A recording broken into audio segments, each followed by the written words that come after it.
Hello and welcome, this is Jono992 and today I will be playing Crusader Kings 2. Let me just change this a sec. Sounds a bit loud. Let's turn the music down a bit. There we go. That's all nice and set up now. Today we will be starting a normal start 1066 Ireland campaign. This will be our campaign to create Ireland. It will have a sort of tutorial-y type side to it, because this is what I would suggest the easiest start. Just ignore that. That doesn't tell you anything. The easiest start and possibly the easiest kingdom to create. So let's begin. Oh yes, DLC. I'm playing with the Sword of Islam, Legacy of Rome. Sunset Invasion is on, just because. Republic DLC, the Old Gods DLC, and the Charlemagne DLC. So you'll see all of that good stuff, hopefully later on.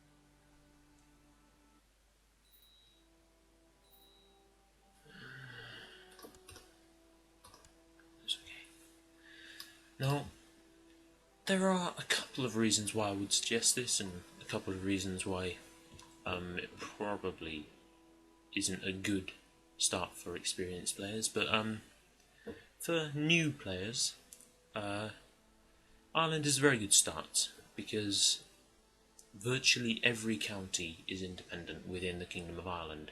If I just show you quickly here. See? Apart from the Duke of Mumu. I know it says he's a king, but he is a duke, trust me. He's a petty king. Let's just pick an ambition. And the only two dukes are the Duke of Connacht and the Duke of Mumu. The Duke of Connacht doesn't actually have two holdings, he's just, yeah, whatever.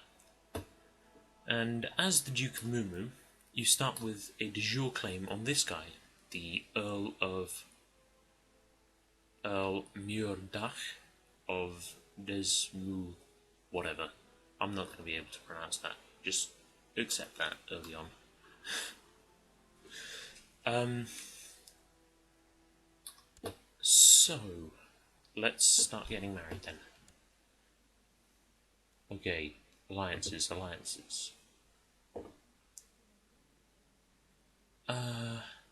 Yes, let's pick her. She can be my wife, and then my son, he is going to get not Navarra, yes.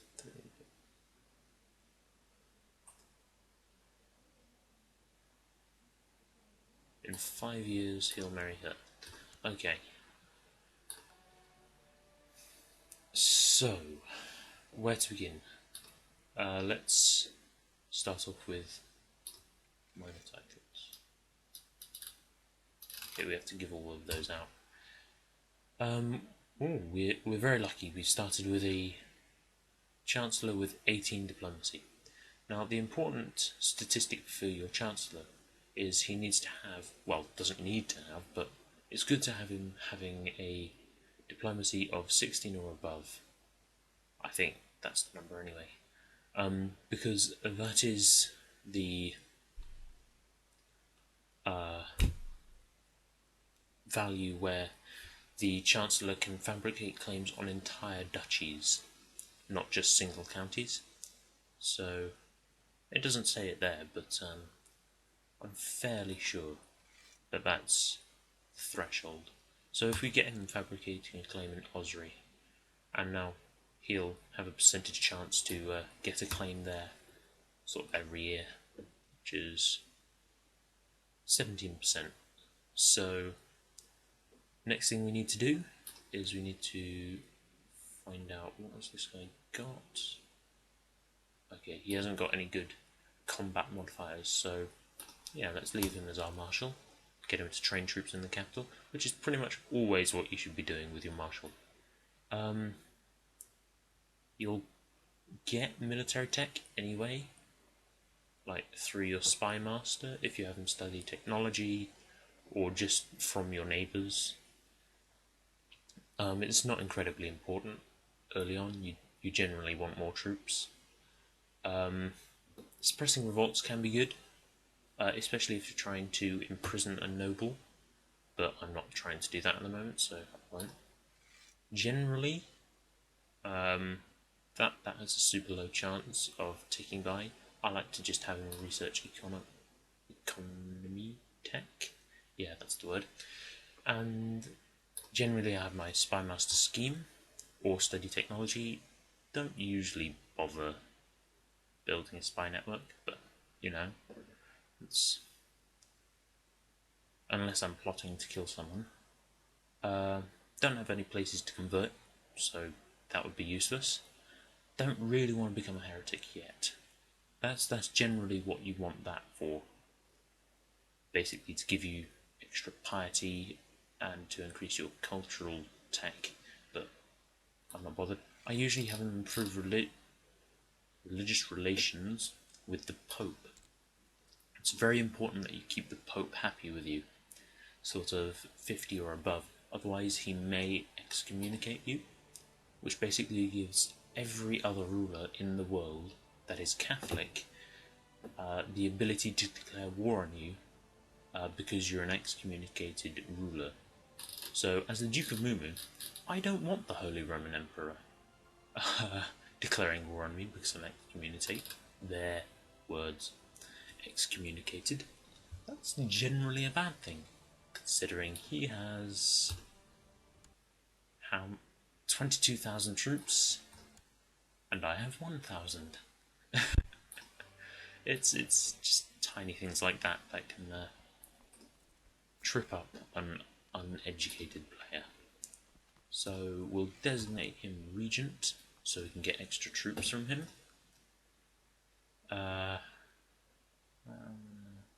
Cupbearer and cupbearer. And now he's got plus 25 and he's providing us with 132 troops where he's providing us with 0. So that should be more troops. Yeah, we basically just got 300 extra troops. Always good. Okay, next thing. That sounds rubbish. Oh well. Who did we say we were going to have? Yeah, we've already arranged a betroth with France. So that'll sort it out. That'll sort everything out. And of course we can press claims, but we need allies before we can do that, because he's got roughly the same amount of troops as we have. Okay.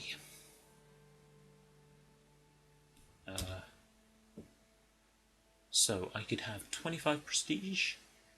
Don't really need much prestige at the moment. As a duke, it's not really worth it. But I could get 10 gold, which is, well, let's look at that. Yeah, gold is always useful. It's easier to spend gold than to make gold, basically. So we always want more gold. Let's pick an ambition. Let's think. Become exalted amongst men. Not going to happen anytime soon. Diplomacy should be good. We need more diplomacy. Make people happy with us. Okay, who are his allies? He has no allies. He's got less troops than me. I reckon this is probably a good time to go to war. So yeah, we've got our ally now. So we're all set to declare war.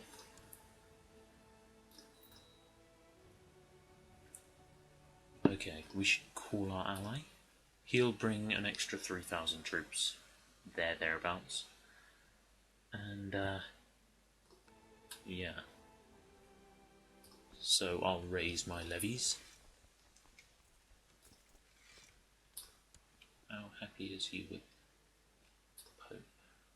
Okay, he won't give us any troops then. He was pretty happy with us. Fair enough.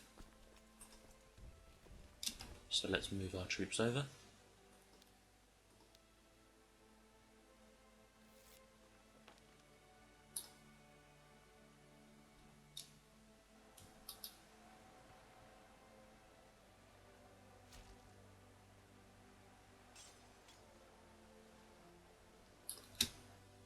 So, we've won, thanks to, in no small part, a river crossing.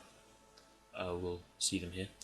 River flows between this province and Connacht, which is that one, and there's not going to be able to pronounce it, but this one. And that basically means they're crossing a river to get to this territory. And that means that they get a -1 penalty in combat, I think. Is it? No, that's EU4. They get a -% penalty when fighting. I guess we'll find it out soon enough. But let's see what our modifiers are. Okay, so we're going to beat them. There's no doubt about it. So that battle gave us 60% of the war score we need.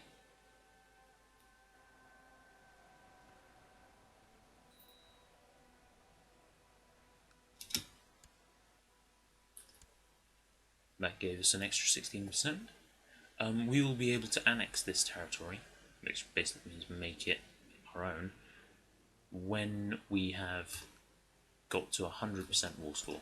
So all these little battles, the Crusader Kings ping pong, as I like to call it, is working towards winning us the war.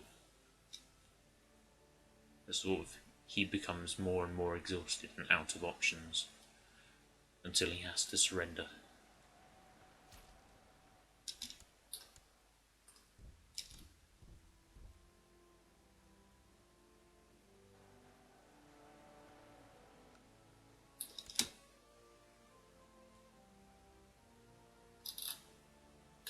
And our friends are just about to arrive.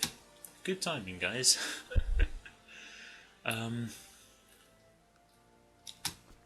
You know what? Why don't we allow them to do all the sieging for us? Because sieging usually costs you a lot of troops. And, you know, I want my troop count to be pretty high at the moment. What can we get retinue-wise?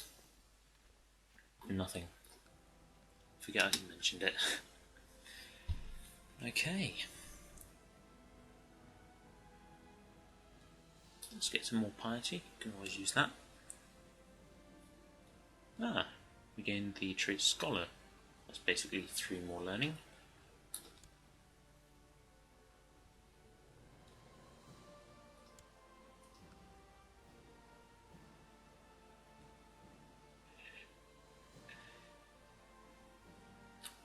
So now we've just got to wait for this to tick down, then to capture this territory, or this holding, and then those two would usually fall pretty fast, but capturing this one will get us up to 100. I'm pretty sure on that. Come on. It would go faster if I added my troops to that, but, you know.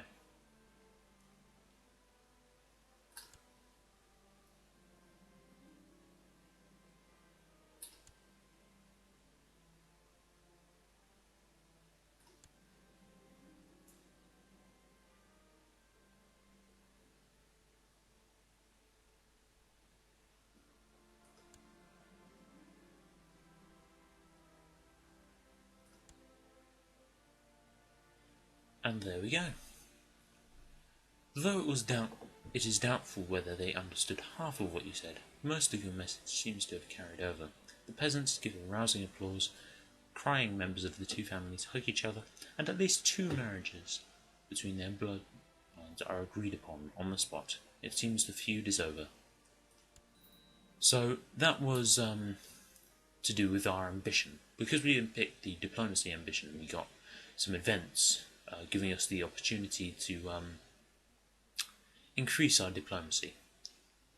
So now that we've filled out that, we can pick another ambition, and it seems the good or best one to go for is to improve our learning. So if we pick that,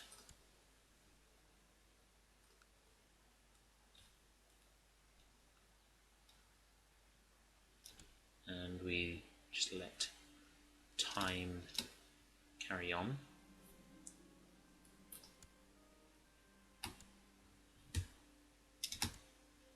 for a bit.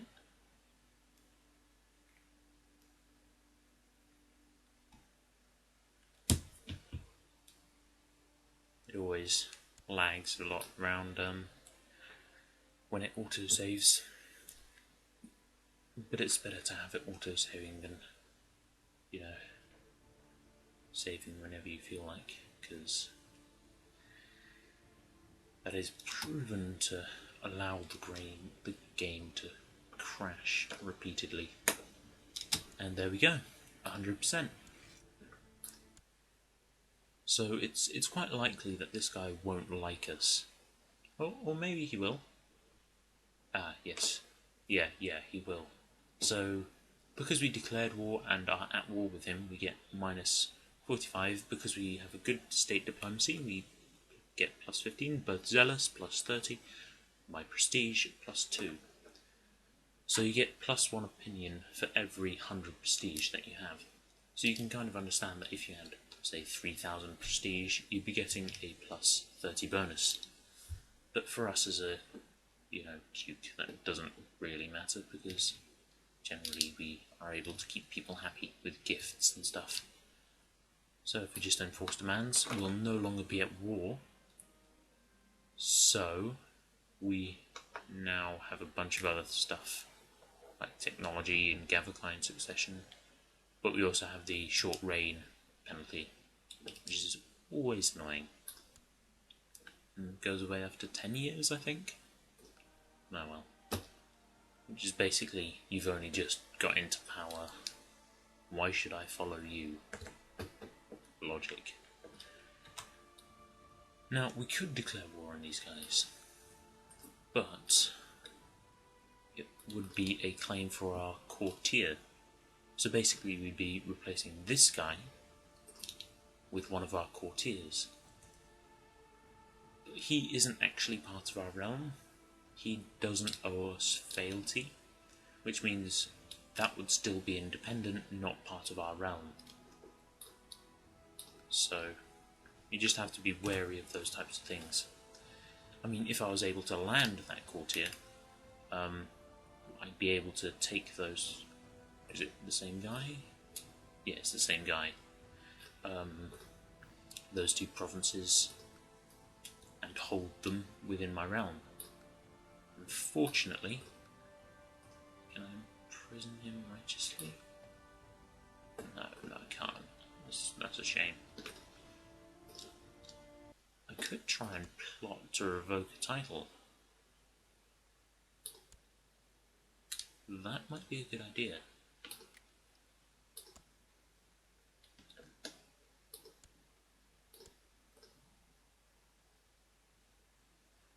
So if we send a gift to this guy, how many people do we have to have?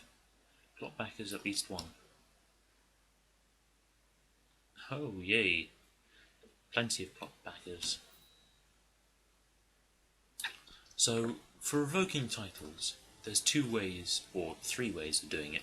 You can either just go here and revoke the title directly, but he... So if I did this, he would rebel against me and, well, obviously say no. But sometimes if you can get their opinion high enough, they will say yes. But after revoking their titles, they will have a -80 opinion of you. So basically, if he was a duke under a king, and I took away one of his counties, that duke would be really pissed with me, and would probably join factions against me. And it will lower every other vassal that I directly have opinion of me by 20, which is pretty significant. Or you can go to intrigue, and you'll get a decision like this, which will revoke the county, whatever the county is, in this case, Hain, and he'll still rebel, but you won't have the negative opinion modifiers that you would have had previously. Or, if you have the chance to imprison, I don't have that at the moment, but if you have the chance to imprison someone that has counties or a title that you want, you can imprison them. If they're a duke, you can take away the duke title and give it to someone else, or if they're just a count, you can take away all their holdings within the county. In this case, what I like to do is gather all my troops, including the ones he has, actually not the ones that he has, that's probably a bad idea, and I'm going to plonk them on his territory, which will mean that he isn't able to raise up his own troops. And I don't have to battle him, and I don't have to, like,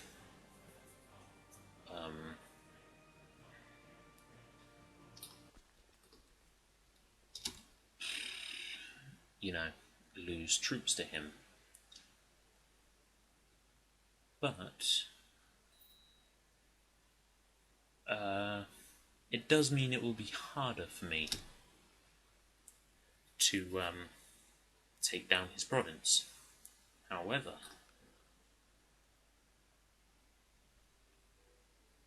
so I'll have enough troops. Good. If he does raise his troops, they'll start with 0% morale, I think, or half morale, or something like that. And because I've got full morale, basically they'll have already half lost, even before the battle's begun, because it's all very based around the morale of your troops. So that's the strategy I like to use. So we'll just revoke the title, and then war it is. Now he'll become independent, but I'll easily be able to just knock down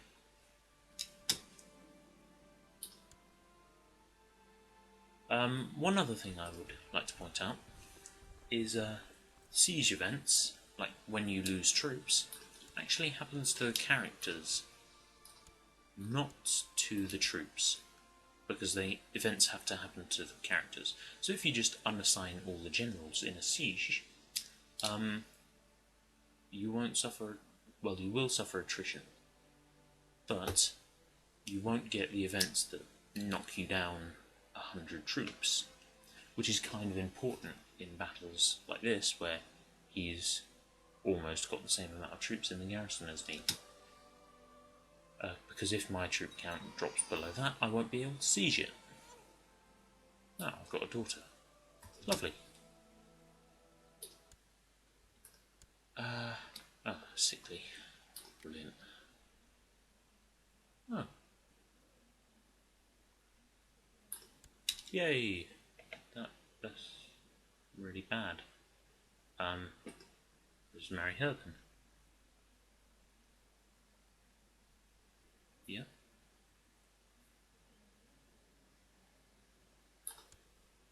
Okay.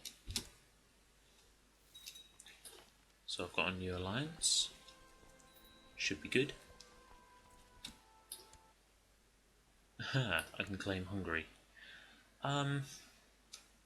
Probably a bad idea, since they have 4,000 troops, but you never know.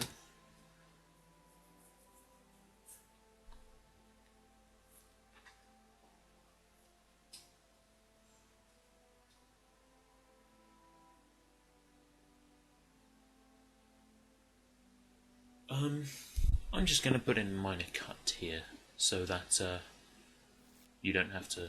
Oh. My work in Osray seems to have come to fruition. By bribing, cajoling, extorting, threatening, and forging documents, I have managed to fabricate a claim on the county of Osray, presently held by Earl Domnall of Osray. I leave it up to you whether or to use it or not. Use it, you lose a lot. It's a lot of gold and 100 prestige, but these don't come along often, and I'll have it for the rest of my character's life. So, based on that, yeah, I'll take it. Now, does he have a claim that he can use? No, he doesn't. Good. That's very good. I don't want him attacking me before I can attack him, because unlike other war games, even if the attacker loses the war, they don't have to give up anything other than money and prestige. That's the only things they have to give up. I'll put in a minor cut here, so that you don't have to watch the siege tick down, and notify you if anything happens. Okay, we've just finished sieging down all of his holdings. We've achieved 100% war score. I think I've fulfilled my ambition to improve learning. Now we're trying to improve intrigue. That's going to be a while, I guess. What else was there? Yeah, that should be it. So, we will enforce demands and force him to hand over the county. Okay, let's just disband all of these guys. Now, the reason we did that is because as the liege of this duchy, we get a bonus, capital county, and I think capital duchy bonus, possibly? Yeah, capital duchy, plus 25%. That means these provinces have quite a lot of troops in them, just because this is where the king lives, basically. And now that I've got 2 holdings, I will pretty much always, unless I lose a lot of troops in a war, have more troops than my vassal here.